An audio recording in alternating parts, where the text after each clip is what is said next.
Agar ish beruvchi ish haqini kechiktirsa, huquqlaringizni himoya qilish uchun bir necha qadamlarni izchil bajarish kerakdir. Qonunbuzarliklarni hujjatlashtirish va mavjud huquqiy mexanizmlardan foydalanish muhim. Birinchi qadam qarzni tasdiqlash.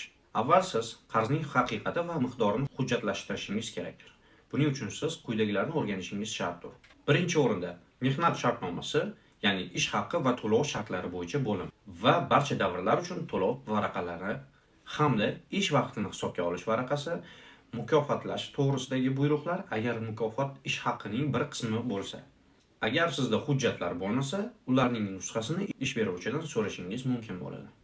Ikkinchi qadam ish beruvchiga talab, ya'ni ish beruvchiga ish haqqi va kechiktirilgan tovon to'lash to'g'risidagi yozma talab yuborish kerakdir. Ariza kompaniya rahbarining nomiga yoziladi. Ariza ikki nusxada tuzilishi kerak.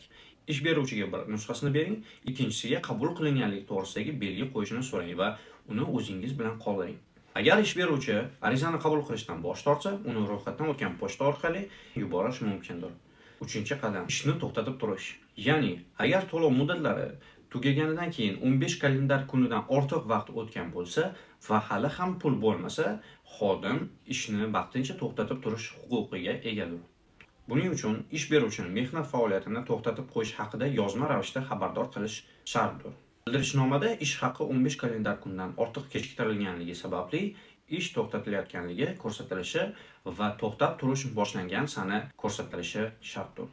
Sizlar bilan Abubakir Safayev. Kommentariyada o'z fikringizni qoldirib, obuna bo'lishni unutmang. Barchalarga rahmat.